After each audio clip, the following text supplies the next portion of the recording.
started my career with a private equity fund called Sage Capital, investing in infrastructure assets. One of the marquee investments we made from that fund was a company called Innovative B2B Logistics, which we sold off to India Value Fund today to North for a good 3.5x. Post that, I was part of a UAE-based investment house investing in renewable energy assets. After that, I was part of an impact fund that was backed by the likes of CDC and IFC, investing in the 6 poorer states of India with a higher GDP growth rate but a lower per capita income. After that, I got the opportunity to be part of a large Indian broking house. I was hired to lead their investment banking practice for the logistics and automotive division. Very short-lived before the chairman pulled me in-house saying, what is this buy-side guy doing on sell side, and moved me into managing his prop fund, which was all real estate investments. So I ended up leading his pan-India real estate desk. Post that, I was hired into Veloz Partners, which is a global venture capital fund. I was hired as a principal, promoted to a partner shortly, made investments across United States, India, Southeast Asia, that includes Indonesia, Thailand, as well as Singapore. This was a consumer tech fund, Series B. It was a dual strategy consumer tech fund where we were doing seed stage investments as well as Series B and onward investments. The fund was backed by Eduardo Saverin, who was a co-founder of Facebook, as well as Cambridge Associates, which is the largest endowment fund globally. Some of the investments that we made from this fund were companies like Silvercar, which Audi bought out for about $100 million. Companies such as Oscar Health, which did an $8.5 billion IPO in 2021. We also made an investment in a company called Surf Air, which is a shared mobility or a members-only all-you-can-fly airline in the shared mobility space. Made an investment in a company in the alternative protein space called Just, which is today a $1.2 billion company. We've done a secondary exit on this as well. Also made an investment in a company called Chow Now, which is $500 million in valuation. We've partially exited this at about 10x. In India, we let the series be around for Hopscotch, which is a baby products retailer. In Singapore, made an investment in a company called 99Co, which is now one of the largest real estate tech players out of Indonesia and Singapore combined. In Indonesia and Thailand combined, made an investment in a company called Bilna, which is a horizontal e-commerce player. Having said that, once this fund kind of reached fruition and we were making exits, I joined hands with my partner, who's Charles, who was the global M&A head for Harman, to set up this fund called EV2 Ventures. EV2 Ventures is basically a smart mobility fund, investing across electric vehicles, transportation technology, warehousing tech, agri supply chain, etc. We made investments like Euler Motors, which GIC has recently backed. Made investments as Enmobile, Cogos, EVs, and we're looking to make about 3, 4, 5 more investments from this fund. I'm happy to kind of, Kshitija, just guide me on what everybody would like to hear. I'm happy to talk on those topics. And yeah, we can move forward. Yes, sure. Karan, would you like to highlight? Hi, Karan. What's up? Hi, Karan. This is Jaspreet. I'm founder of BANC, as well as I'm co-founder of EV startup called Blue Wheels. Karan, Fard have already invested in that. So, today, in fact, the entire session was planned this way, wherein we can get to know more about, what is the mindset of a angel investor or a VC while they invest in the startup. So maybe you can speak from your experience. Some of the successes you have had, some of the failures, some of the things that really haven't worked, so that all the founders or the SMEs, those who are part of our community and are here today, they can take something back with them, and some of them are really planning to launch their own startup. So something which can be of really help to them. That'll be really good to know. Absolutely, thanks a lot, Jaspreet. So let me start by saying that the fund that we currently run is a early stage seed to pre-series A fund, investing around $300,000 to $500,000 in most of the startups. We haven't had any failures in this fund as yet. All of the companies have done very well, but this is, let me run you through what we really do, how we kind of, evaluate startups, what is our thought process, and what allows us to, zero down on a particular investment. We have a very deep thesis on this segment. We've done our background research for about 1.5 years before we came out to this market to invest in this ecosystem. What we've done is we've created like an ecosystem kind of investment structure where we're investing across electric vehicles. Now, if I talk about electric vehicles, it's each and every segment of electric vehicles, which is two-wheelers, three-wheelers, drivetrain, powertrain, battery tech, etc. We're trying to build an ecosystem in this space. Similarly, when we look at logistics and transportation, we're trying to build an investment value chain across plant, yard, first time, mid-mile, and last mile logistics. Agri supply chain is obviously part of this entire ecosystem where we look at movement of produce from farmers all the way to farm gate, etc., and movement of seed fertilizers back in the same across the same supply chain. Fourth piece we look at is warehousing tech, because that's extremely important for fulfillment. That allows us to make these deliveries or this 1 day, 2 day deliveries take place. The fifth piece we're looking at is finance and aftermarkets, because electric vehicle financing is a gray area for banks or regular channels, and therefore we believe that the entire ecosystem is going to develop and there'll be innovative products, and we've seen a bunch of them already in the market. For aftermarkets, the reason we're looking at aftermarket, because once electric vehicles actually come into play, there will be an entire new supply chain that will get developed, because the components are very different from an ICE vehicle. And the sixth piece that we're investing is micromobility, movement of people in a short radius, because India is a densely populated country and people need regular movement from A to B on a regular basis. So this was the thought process. How did we arrive at this thesis? It's very simple. One, we saw that the automotive industry is getting disrupted. There is electric vehicles, etc., that are bound to get introduced with the push from sustainability and climate.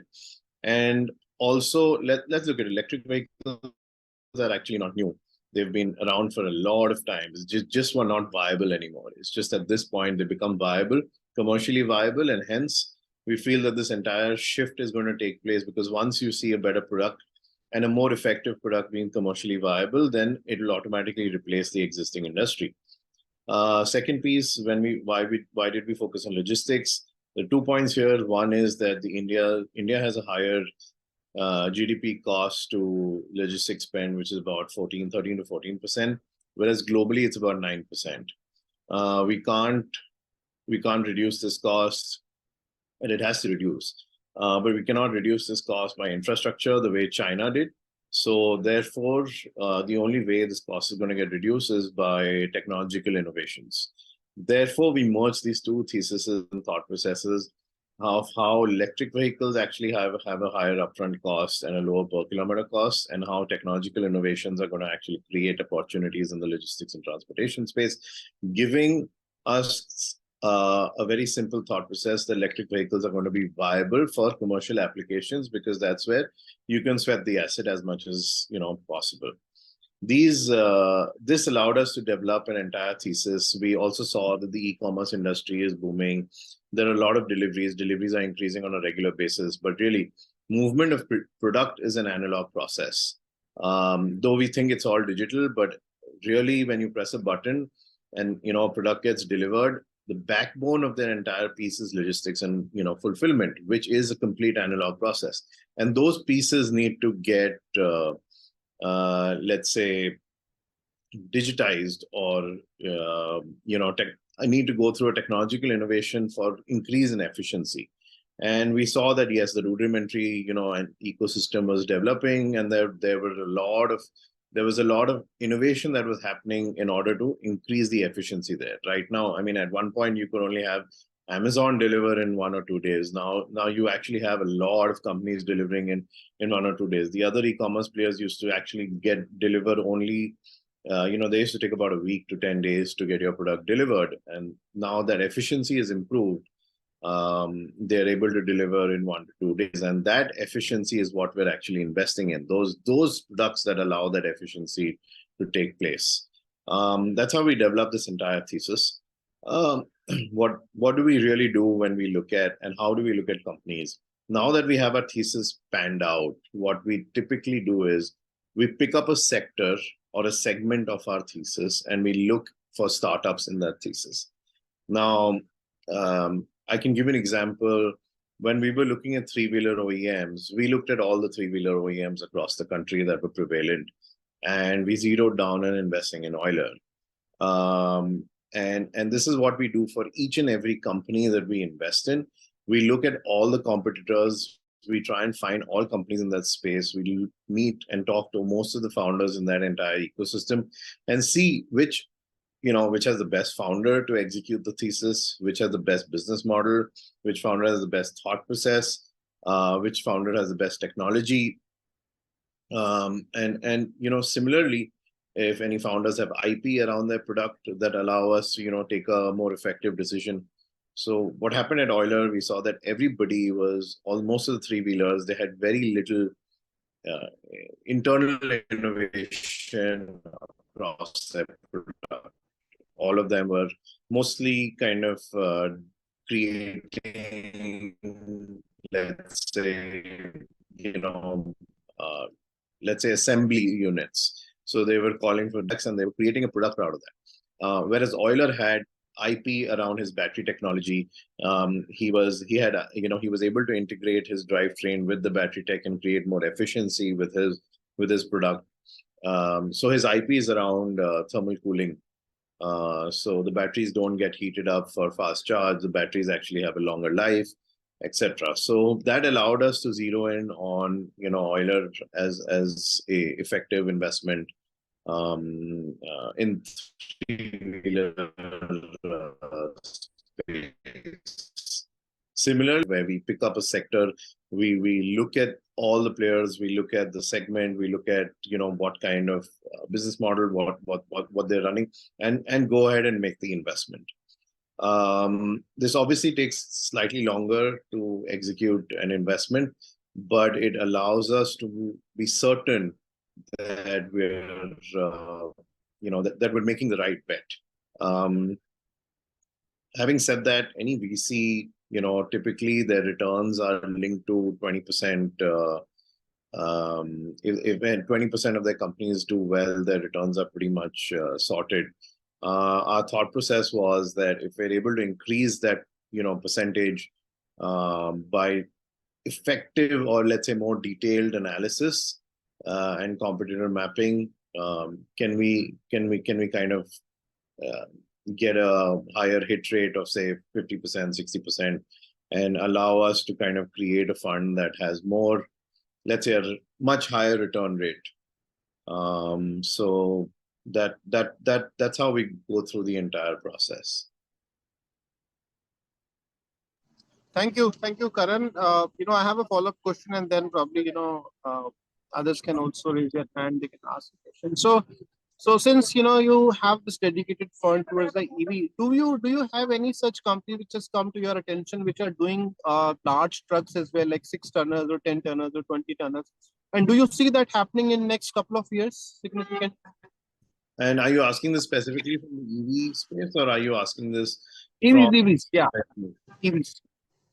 So there were a couple of companies that did come to us in the large space, but reason we haven't kind of touched upon the large space as such is, one, because we feel that alternative fuels may also be a better bet in that ecosystem, as the battery is pretty expensive for such a large vehicle, and to continue long haul kind of deliveries. Though there have been players who have developed vehicles in that ecosystem, but the adoption rate has been very, very low. And ICE vehicles still run effectively in that ecosystem. Having said that, we believe that there would be more cleaner and much better alternative fuels that can target that play or that ecosystem and be more effective. All right. All right. Yeah, but Thank not you. too many. Let me kind of be very clear. There were very few players who were targeting that space because one, it's not really easy to create an EV product. So, having said that, creating a larger vehicle is far more difficult. But having said that, you need a lot of capital also to create a larger vehicle. So, but JBM has been extremely successful in creating buses. So has Electra been extremely successful. These are listed entities, and I think their success rate will overpower most of the startup success rate. And therefore, if there is already a larger player who has better capabilities and has been successful, it doesn't make sense for the early stage VC to back a company in those spaces.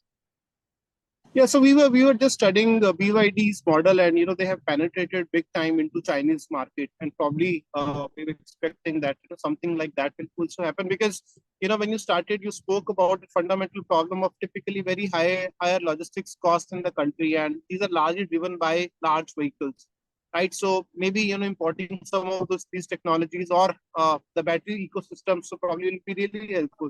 Because as part of Blue Wheels, we continue to get a lot of queries from all the large players like Unilever's, Coca-Cola's, big baskets of the world for to do the intercity rather than intracity. We're already into two-wheeler, three-wheeler, four-wheelers, but these are largely smaller. Tata ACs is the best, and we do work a lot with Euler. But we have ready demand for these kind of vehicles, and I think industry is really looking forward to. But as you rightly mentioned, there is a lot of scope in terms of battery improvement and the charging infra, but I think that will continue to happen, and as we're speaking, it is happening. Yeah. So having said that, just to be honest, it's not that we've left that space blank. we've invested in a company called BANCable that actually is a SaaS product that solves for plant, yard, and first mile logistics. It plugs into these large organizations and helps optimize their entire fleet for in-plant, in-yard movement, as well as their first mile logistics. Well, they're already operating across 20,000 vehicles of Maruti Suzuki. They're operating across, I mean, on an overall basis, the first mile vehicles to optimize and create efficiency in that ecosystem. As we said, that we are interested in efficiency, and it's not necessary that everywhere electric vehicle is going to create efficiency. So having said that, BANCable has actually he operates for Hero, he's operating for Daimler Chrysler, he's operating for ArcelorMittal. I mean, a bunch of players that he's piloting for many others in order to streamline their first plant, yard, and first mile logistics. All right, thank you, Karan. Yeah. So should we open it out for Q&A? I'm happy to do that, unless. Yes, sure. We can just open out for the Q&A part. So if anyone has any question to ask to Mr. Karan, you may please proceed.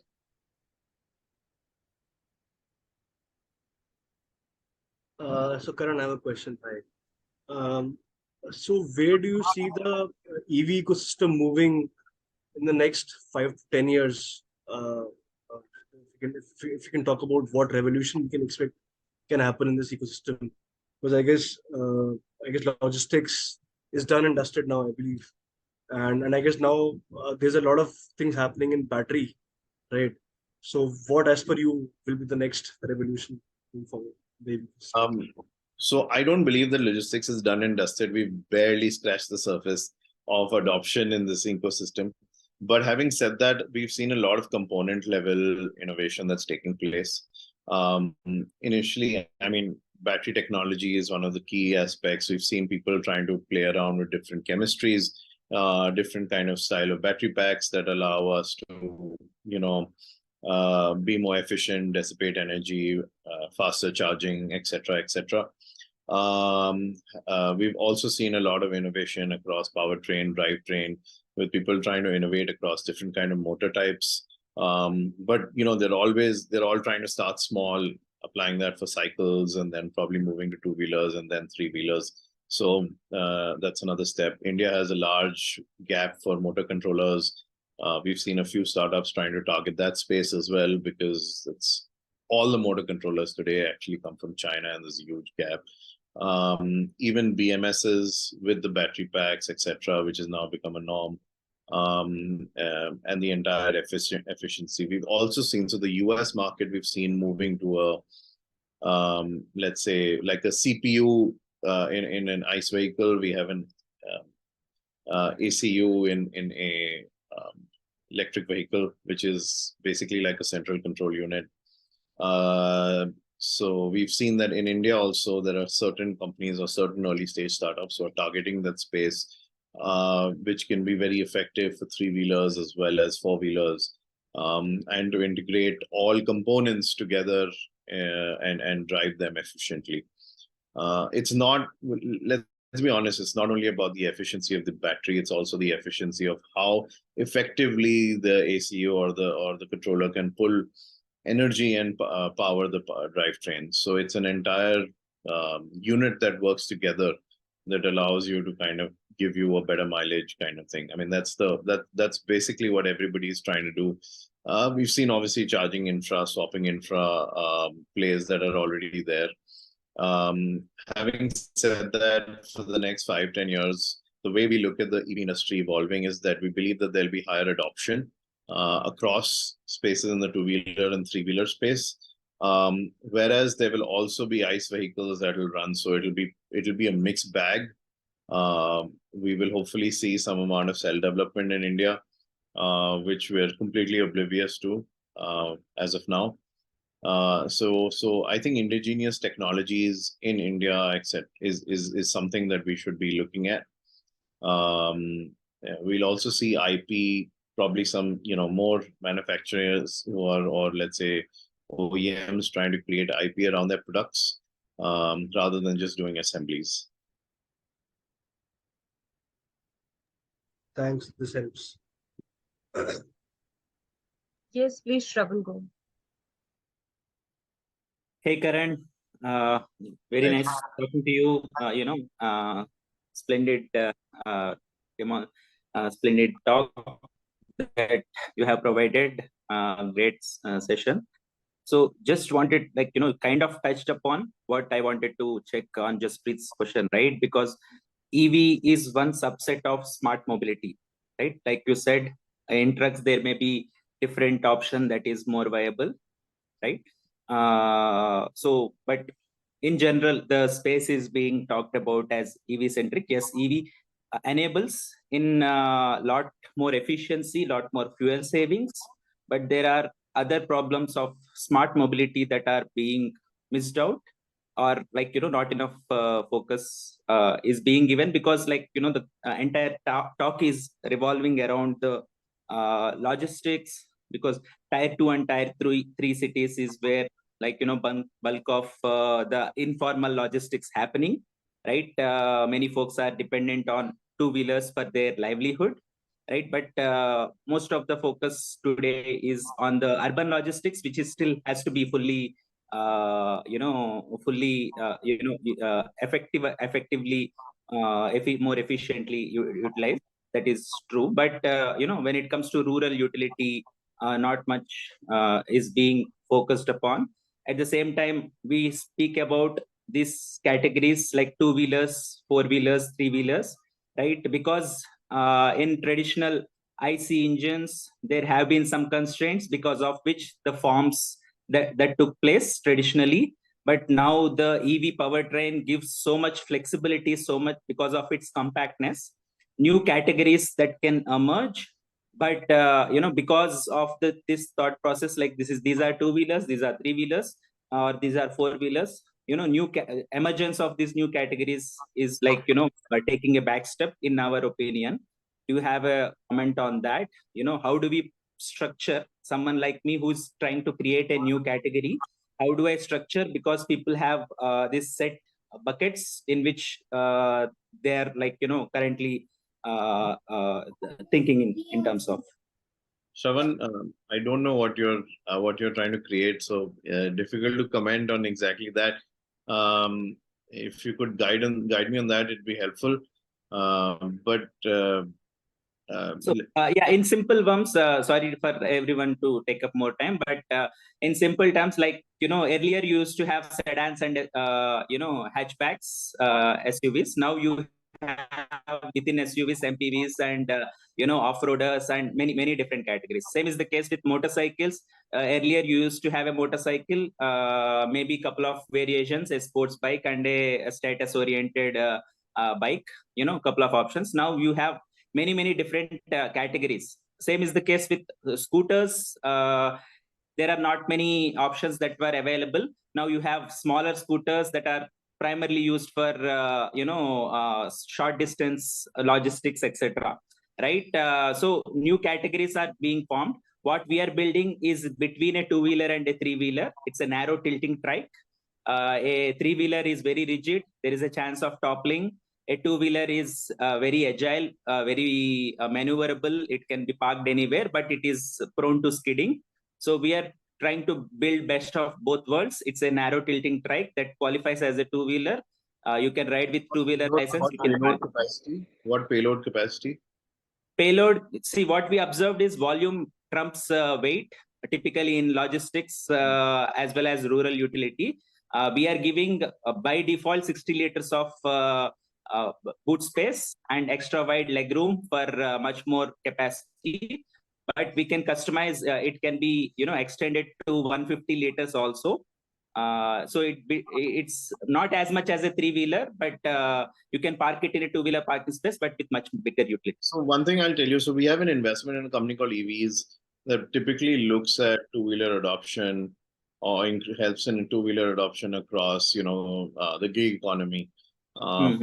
And what we've learned from that investment also is that the form factor does not need to change in terms of what's happening today. I mean, a lot of OEMs are trying to focus on various kind of form factors and trying to say the design is unique. Whereas what really needs to be unique is the components that go into that, and IPs around the technology over there. Form factor, as a matter of fact, is something that it requires an entire different marketing cycle for people to kind of get used to that, understand that. And electric vehicle in itself, an OEM in itself, requires so much of capital. How can you get so much more capital in order to create awareness and sell a different form factor? So change in form factors as of today is something that I don't think any real VC is extremely focused on. They're more focused on the technology that actually goes inside the existing form factor products. So that okay, interesting take. Okay, thank you for that, Karan. That's right. Yes, please, Sandeep. Hi, Karan. Welcome. Thank you so much. It's been a really informative talk so far and a lot of discussion. So thank you for the open question space. I have a question in terms of renewable energy. When we're looking at renewable energy, we started off with solar right at the start, right? So if you're looking at battery space being very expensive, batteries are expensive, no doubt. I've had a little bit of experience, not directly in the marketing part of it, but a bit of it, right?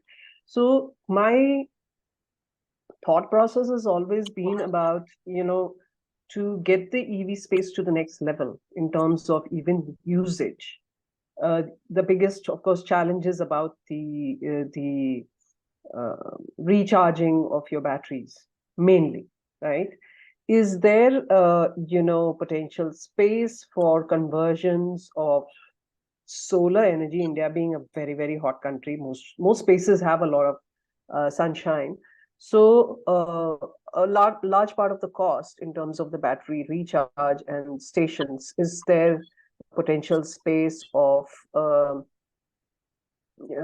collaborative space rather of solar conversion to electrical, to charging the batteries and the charging space mainly? So is there a potential for a solar to charge, which takes down a lot of the other costs? Understood. So, from my, if I combine my learnings from my, renewable energy days And today, as what we're learning is, one thing I can tell you is one of the greatest problems in terms of energy is that, energy, we find it difficult to store energy and use it later.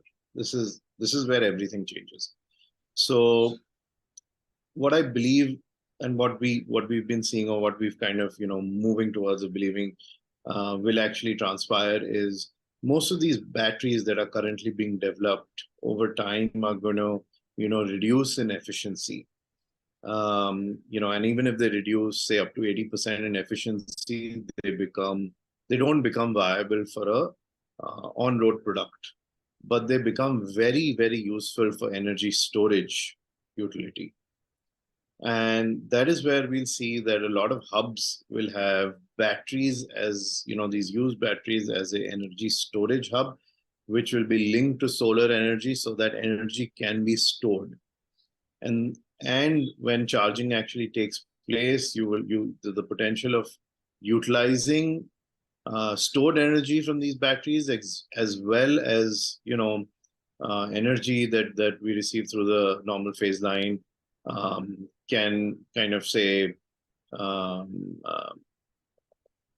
let's say, alternate and allow to charge vehicles at a faster rate. Which is probably why a battery swap, does it have a better potential in terms of business investment rather than charging stations? So people don't have patience to swap most of the time. Just time becomes a factor, which is why the charging part is it's a challenge for most people. Yeah, so I think charging is inevitable and it has to move towards charging. Having said that, battery swapping, we've looked at most of the battery swapping players. It's very interesting. In fact, we looked at it, we generally don't dive into the same segment 2 times. Once we've already done the analysis and rejected it. But battery swapping was one space that we dived, more than 2 or 3 times to understand if we were right or wrong. There are no unit economics that actually made sense for these battery swapping players, unless they were swapping for e-rickshaws. As of now, the 2-wheelers, see, you cannot swap a battery, or let's say it's almost impossible to swap a battery for a 3-wheeler vehicle and for a 4-wheeler. I mean, though we are seeing technologies that are trying to swap them by robotics, but the battery for a 3-wheeler is so heavy that you really need a crane to pluck it out, lift, and put another battery in. And efficient, that's not efficient enough. So the swapping space has, as of now, has only 2 opportunities, e-rickshaws and 2-wheelers. On the e-rickshaw space, yes, they definitely make sense because the economics work out. But for the 2-wheeler space, and we have players who are using swapping players, and I know how much they pay. And we know exactly what those economics are, and they really just don't make sense. So on a blended basis, battery swapping players are burning money. Do we want to see a situation where, like a lot of the consumer brands, we've seen that they're burning excessive amount as they go later and have no visibility of profitability? So is that is a situation that we foresee for battery players. I mean, until they're able to raise capital, they will continue on. At the moment, probably capital dries up and makes it difficult for them. I don't think the economics of battery swapping really works. Thank you so much for the clarity, Karan. Another follow-up question here is in the other part of that space. So, with the advent of EV vehicles, we are talking about renewable energy. So we're, of course, a lot focused on sustainability as well. But when you're talking about batteries, now the number of batteries increasing in the market because we're using EVs eventually will lead to battery waste. So the waste management aspect of it, is there something which works out as a business potential that can be looked into? And also, how is it happening right now? Because waste is, again, sustainability becomes an extended part of renewable energy when you look at it. I think there's definitely a lot of players in the battery recycling space. Having said that, so I'll tell you what, there are multiple cells that make a battery. and all cells don't get spoiled. It's only particular cells that actually get spoiled. Yeah. So before the battery goes into an entire recycle mode, we believe that it's going to be used excessively in storage. Yes, For they are storage, rechargeable yeah, for storage, chemicals it's available. used for 10 years, right? Hmm.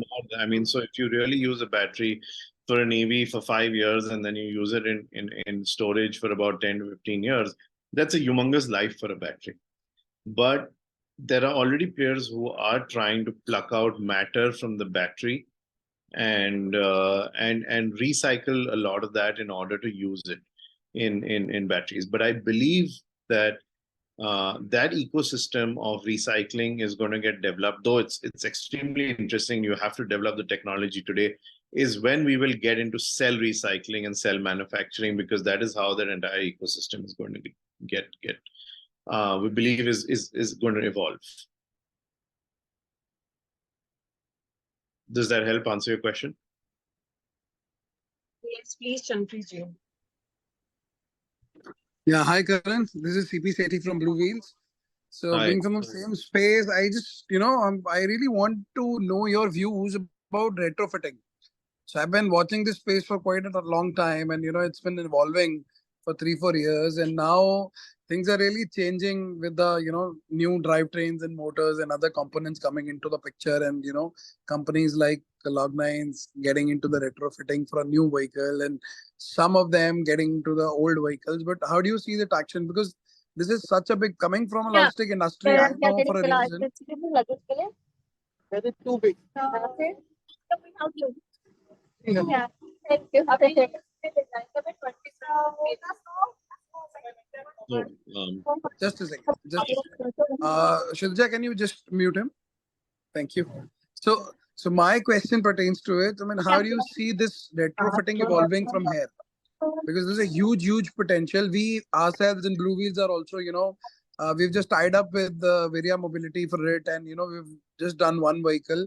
And I see a very long shot, because dealing with every logistic company, they have a huge vendor list which really want to get converted into EVs, and just to because the demand is too much for any new player to come in and change completely the scenario and 100% adoption in the 2 or 3 or 5 years time.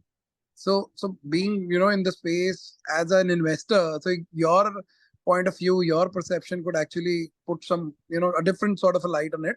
So just need to know, how do you see retrofitting in EVs going forward? So we've looked at the retrofitting space pretty closely. We met a bunch of players. So I'll tell you there are a couple of problems in the retrofitting space. One is that the homologation. Every vehicle that you kind of have to retrofit has to homologate, go and get tested, and then get registered. So the entire process is so long. I mean, imagine, an electric vehicle manufacturer is able to put out, say, 1,000, 2,000 vehicles a month from his line, versus a retrofitter who definitely can retrofit more vehicles, but he cannot put them on the ground. And that process in itself may take about 6 months to put them on the ground. Which is where we believe that the retrofitting space is not something that we'd look at investing in. It's definitely an interesting space, but unfortunately our regulations are not conducive to allowing for retrofit. And I think there are a lot of safety concerns also in retrofit.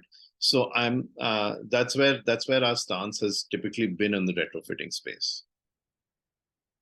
All right. Just to add a little bit on it, that this compliances issue is already being resolved. So we are also in touch with some state governments and all. So this particular exercise of getting every vehicle homologated is being changed to get the kit homologated for once, and then probably only those kits, once they have a certification, then the vehicle would just only need a regular state RTO approval and that would take around, it's just like a passing of fitness and permissions that takes about a week's time. So just moving on that direction, maybe let's see what happens. Yeah, I mean, so if things obviously change from a regulatory perspective, that correct, because there's a whole lot of push from the government itself. There is, but it's a very, you have to understand, it's a very difficult scenario to actually adopt when you actually have now when you compare these, when you really look at the cost advantages, and I think you'd probably know that as well. There's not an extreme difference in all these existing vehicles getting entirely retrofitted, and what is the efficiency of those vehicles. So a lot of, and they have to still be tested on road, right? For a period of 3-4 years in order for people to believe that yes, this is equivalent to a brand new ICE vehicle, brand new EV vehicle that has capabilities that are already tested. So there are a few gray areas the way I look at it, and with these, because of these gray areas, we're not able to take a call on this space.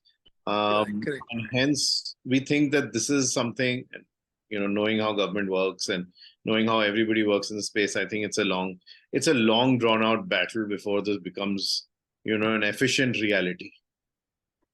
Right. Thanks for your views.